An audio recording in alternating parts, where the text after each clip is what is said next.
My father had 93 years, but it seemed short. In his seemingly long life of 93 years, it was short because it just seems like if we only had more time. Old Testament gives us a view of some people who live to be 5, 6, 7, 8, 900 years old. If I have a chance to ask, I will ask, how come we got shortchanged?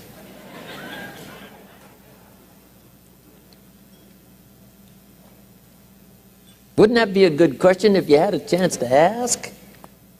Imagine 7, 8, 900 years to watch generation after generation after generation after generation stay healthy and well. I mean, you gotta be healthy to make it to 900. You gotta take your vitamins.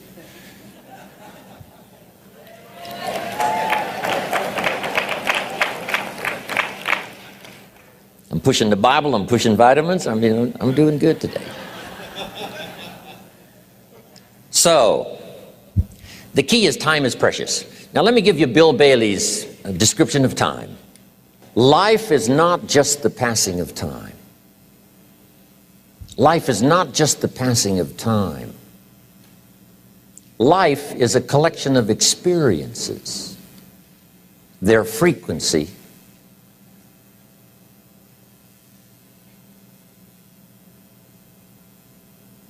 and their intensity.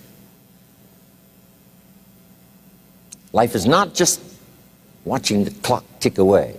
Life is a collection of experiences, their intensity, their frequency. When my friend Mark died at age 44, someone says, that's young to die. But what if he lived 4 lifetimes in one? It might not be too young.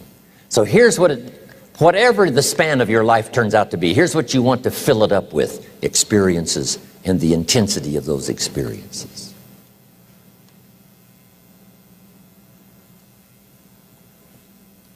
But now let's talk about the management of time. Here's one of the best ones. We covered earlier, when should you start building this hotel? Answer: as soon as you have it finished. Now jot this one down on time management. When should you start the day? As soon as you have it finished. Plan the day the best you can, leaving plenty of room for improvising and surprises and all the stuff that happens during the course of the day. But if you've planned a good, productive day, now you start that day, you can't believe how much more valuable your time will be. Don't start the day until you have it finished. Now here's the next one. Don't start the week until you've had it finished. Now to lay out a week is a pretty good challenge. Next, don't start the month until you have it finished. The places to go and the people to see and the productivity and the sales and the customers and the development and all the rest of what you want to accomplish during the course of 30 days. Don't start the month till it's finished. And then here's the big one. This is really challenging. Don't start the year until you have it finished. To the best of your ability. It can't be finished like minute by minute. But in terms of the sweep of what you want to accomplish in the year 2002, make sure that that's set and ready to go by the time January 1st rolls around. And it might get all upset, and it might get torn up, and you do a new one. You make so much progress the first 90 days that now you've multiplied it all by 2, by 3. Because that happened to me. I thought, wow, this is going to be a great year. By the time I'd finished the 3rd month, I'm rolling, I'm soaring. So many things are happening, I revised my whole year's plan. Okay. Now, jot this down. Approaches to the management of time. Here's the first one. Ignore the subject. I mean, that's good advice. Don't let anything overly bug you. Because remember now, you don't have to do anything. Someone says, well, I got to get a handle on my time. The answer is no, you don't. If you want to let it all go, you can let it all go. I mean, this is good advice. Somebody says, you ought, you ought, you ought. Jot this down. Ignore all the you oughts or you should. Only if they're giving general information. We should. It's better to say if you're teaching we should. Not you should, we should. Then you let me listen in without it being too confrontational. If everyone did this, see, that'd be great. And then you give a person a chance to choose to do it or not to do it. But when you start the you ought, now see if I don't, now see we got some tension and maybe some problems. So you oughts seem to always create problems. When you're talking to your kids, you say, no, if kids would do this, not always saying if you did this, life would be better, but if kids did this, life would be better. It's like making a little talk and letting them listen in. And then it's a little less confrontational. It gives us a choice. In one of my seminars, here's what I teach. All life form strives to the max of its potential except human beings. All life form strives to the max of its potential except human beings. How tall will a tree grow? As tall as it possibly can. You never heard of a tree growing half as high as it could. No, trees don't grow half. A tree drives its roots as deep as it can, reaches as high as it can, produces every leaf it can, every fruit it possibly can. To the max. Every life form strives to the max, except human beings. Now, why not human beings? Jot this down. You've been given the dignity of choice. You're not a robot. You don't have to repeat this year the same as last year. You can tear up last year's plan, develop a new plan.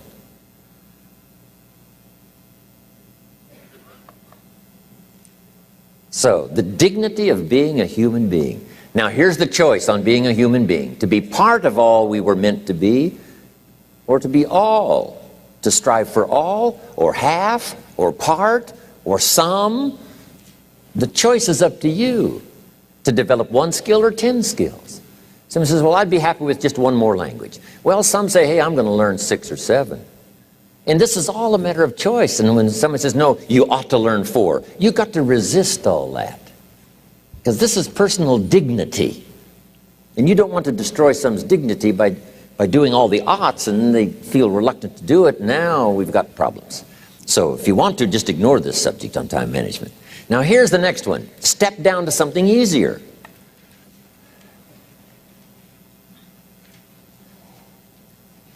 The guy's in sales and he says, oh, I want to own the company. Finally owns the company. Now he's got no time to play golf. He said, when I was in sales, I was making big money playing golf 3 days a week.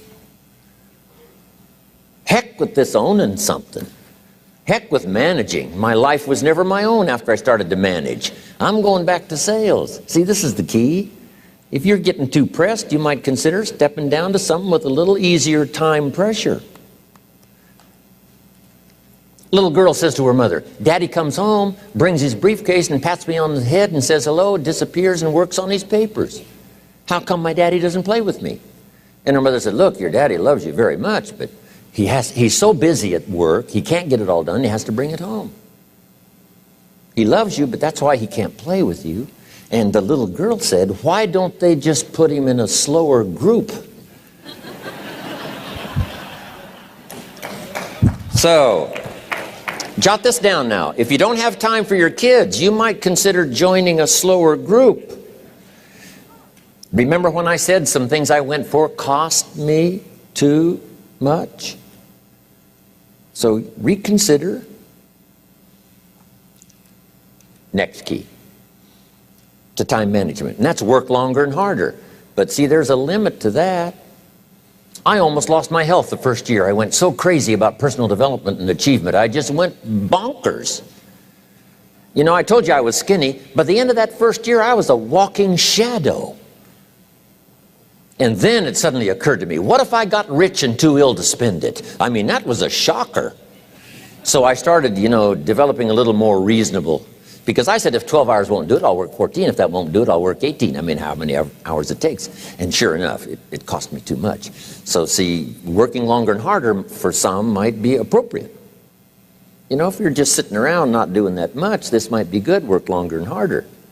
But you can only work so hard.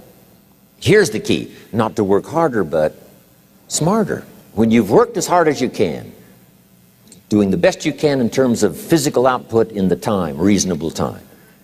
Now here's the ultimate in the management of time, and that is you simply become more skillful. When I first got into sales, You know, I was around people that could get, 9 out of 10, 8 out of 10. And when I first started, I could only get 1 out of 10. But here's what I did. I worked around the clock, so that I would make up in numbers what I lacked in skill. That's good in sales. You got to jot that down. When you're new, you make up in numbers what you lack in skill. Now, when you become more skillful, the numbers can go down because now your persuasive ability and all of that is now so high that you don't need to put as many numbers out.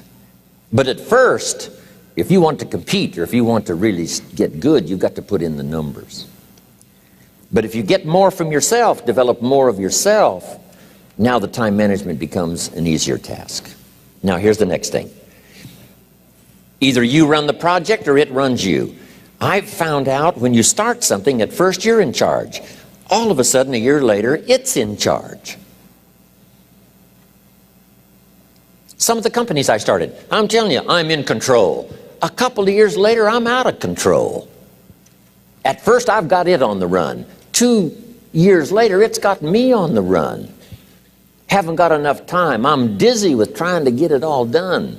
So here's part of the key, and that's to get in charge. Say, I'm going to take charge of my health. One of my albums is entitled, Take Charge of Your Life. Take charge of your time. Take charge of your resources, which we're going to talk about next. Take charge of your health. You're the one that's responsible for it. It's not a requirement of society that you not have a heart attack and take care of your family. That's not a requirement of society, but you must make it a requirement of yourself. Society doesn't require that you build a financial wall around your family nothing can get through. That's not a requirement of society.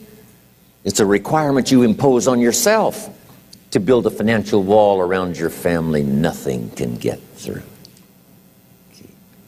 So impose on yourself this self-development of being in charge, taking charge of your life and your health and your future and your responsibilities and all the rest.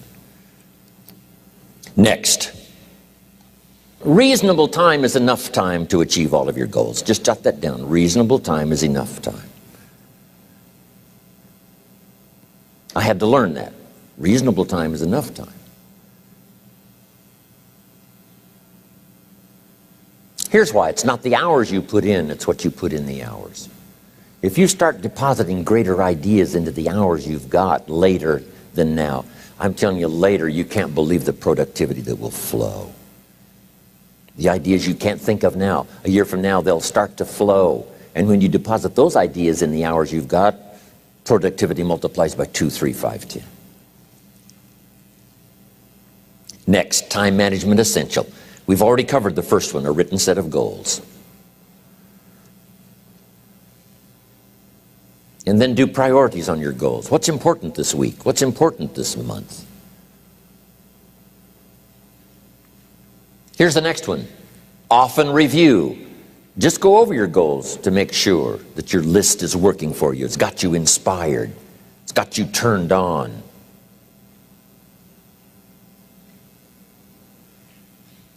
Somebody says, how come you're up so early? Say, if you were headed where I'm headed, you'd be up early too. Wow. If you were going to meet who I'm going to meet, you'd be up early. If it was going to stack up for you like it's stacking up for me, you'd be getting up early. Wow.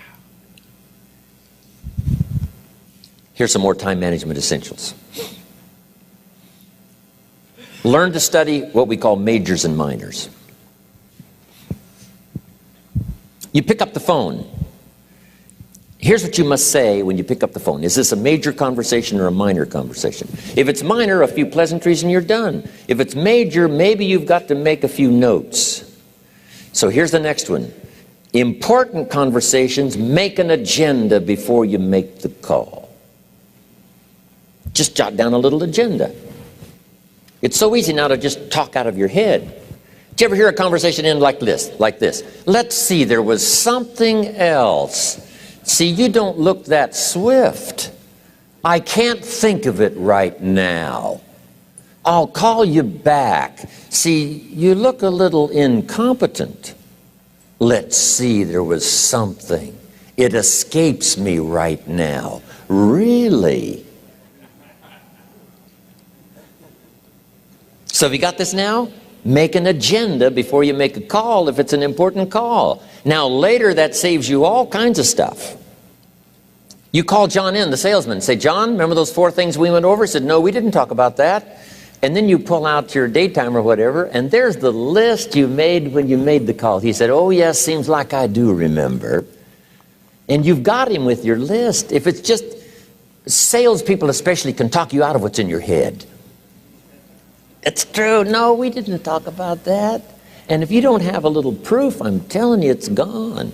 So make an agenda before you make a call. So what's major, what's minor? Now here's the key on this. Don't major in minor things. If you take up major time to do minor things, I'm telling you, you'll be behind the curve constantly. Here's what we learn in sales training. What's major time and what's minor time? Here's minor time, thinking about prospects. Here's minor time, making lists of prospects. Here's minor time, keeping books on prospects. Here's minor time, going to see the prospect. Here's minor time, evaluating the prospect after you've been there. That's all minor time. Here's major time, in the presence of the prospect. That's major time. And if you took a look, if you're in sales and you took a look at a week, you'd say, my gosh, I'm spending 90% of my time on the minor stuff and so little time on the major stuff in the presence of. How many hours in the presence of in my day? How many hours in the presence of during my sales week? Because the time that really counts is in the presence of the prospect. Majors and minors. Here's another key time management essential. Don't mistake movement for achievement. It's easy to get faked out by being busy. Guy comes home at night all exhausted, falls in the chair and says, oh, I've been going. Here's the big question. Doing what? It's not the going. Some people are going, and they're doing figure eights. I mean, their progress is small. So don't mistake movement for achievement. Here's another one in sales we learned. Don't mistake courtesy for consent. If somebody's pleasant and they nod, you say, oh, they're going to buy. No, they're courteous. You can't mistake courtesy for consent.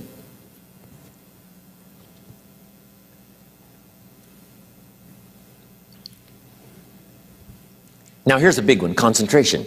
I had to learn this. All those years ago, I'm in the shower trying to compose a letter. Found it turns out to be a strange letter. So here's what I learned to do. Save the work till you get to the office. Save the work till you get to the work. Don't try to get to the office on the way to work. On the way to work, enjoy the way. In the shower, enjoy the shower. Then go to work when you get to work. I found this to be helpful. Concentration.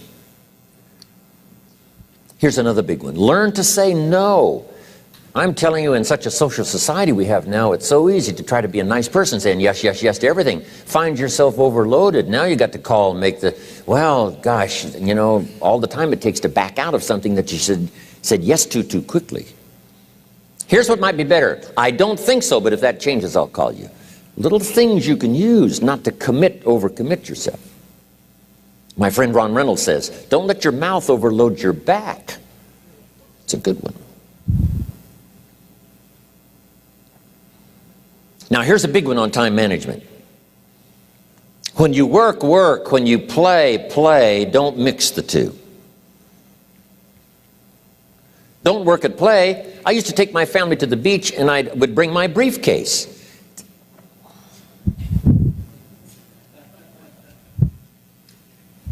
I learned not to do that. Or at the beach I'm saying I should be at the office. I should be at the office. Now my family's upset. Because I'm at the beach and I'm thinking office, office, office. Now when I'm at the office, I'm thinking what? I got to get my family to the beach, the beach, the beach. So things are not going too well at the office because I'm thinking beach, and things are not going too well at the beach because I'm thinking office. Here's what I learned to do. At the beach, be at the beach. At the office, be at the office. When you work, work. When you play, play. Don't mix the two. Don't work at play. Now here's one of the most important ones. Don't play at work. Work is too serious. You don't want the reputation of being the office joker. It's not a good one. Yes, there's time for some pleasant stories. Yes, there's time for a little humor. Yes, best if it's a happy office, of course. But I'm telling you, you got to be serious about work, because you're parting with a piece of your life for the work you do. Your work costs you a piece of your life. Here's what it's called: serious business. Not grim, not unhappy, but serious. Key. Don't play at work. The old expression, I don't think we use it anymore, horse around at the office. Play around, play jokes, play tricks. No place, not at the workplace. At the beach, yes. At the bar, yes. Somewhere else, not work. You got to treat work with all due conservative passion, because it's leading you to your future. Here's another key phrase: all work is good. You may not like your job, but if it's the stepping stones to get you to where you want to go, you got to appreciate your job. You don't have to have a passion for your job. Here's the ultimate passion: a passion for incredible success in every department of my life. That's the passion. But don't look down on some menial job you have to do to finally get you to where you want to go. No job is menial. No job is not, no, every job is noble. Training life for pay, making a contribution to society. Next, analyze how you are. And if you have some weaknesses, if you can't, doesn't seem like you can change, here's the key: get it covered. I used to keep promising myself I'd keep the books, keep the books, keep the books. Finally, I gave that up. And back then, it only took me an extra $50, $60 a month for some accountant to keep the books. I said, no, I'm going to save the $50. You can't believe what I started losing in productivity because I tried to save the $50. So the key is, a lot of the time you can stay like you are, but just make sure you get it covered. Okay. Next, beware of the telephone and all other systems of communication, especially the telephone at home and systems of communication at home. And here's one of the best lines I've got for you for the weekend: let all communication systems serve you, but don't let them intrude. When it comes time to have dinner with your family, you shut off all systems, unless the ones that can take messages silently. Don't let the phone ring. Don't let anybody intrude, come through the front door nor the back door, nor through the telephone or any other device. So you can't reach John and his family when he's having dinner. The President of the United States couldn't get through. If you develop that kind of a reputation, father, mother, when we have dinner, when we're visiting and have this time with our family, nothing intrudes. So don't let these clever little devices keep intruding. You've got to have a place that's sacrosanct. It's valuable. You don't let anything in for that period of time. Okay. Isn't that good advice? Excellent advice. Here's the next one. Read all the books.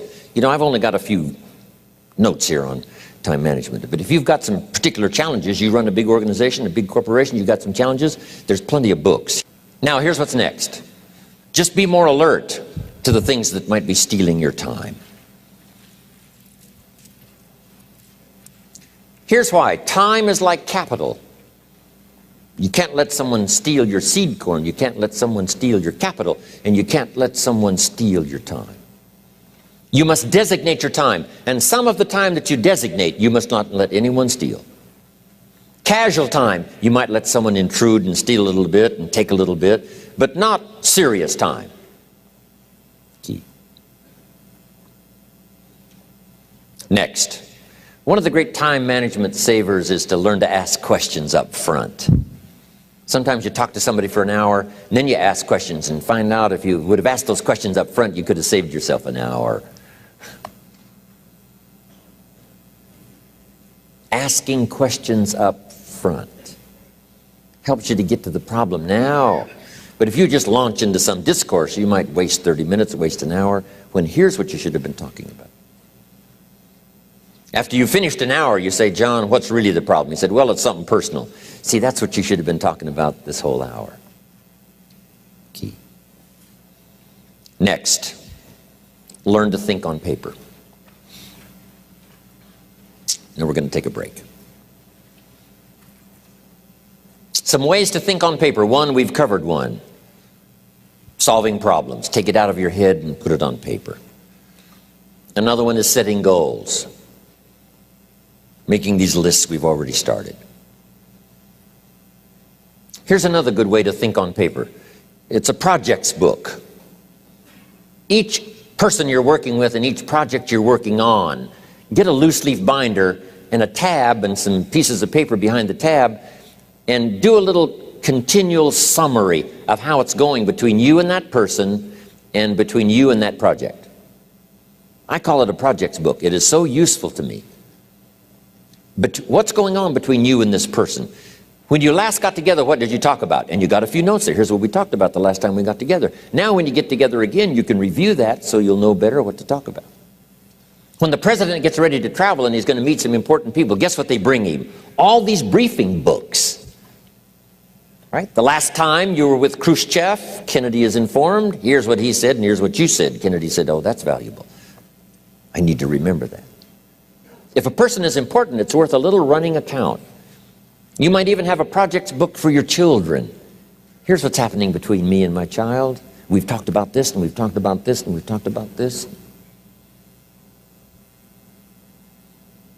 Next, a day timer.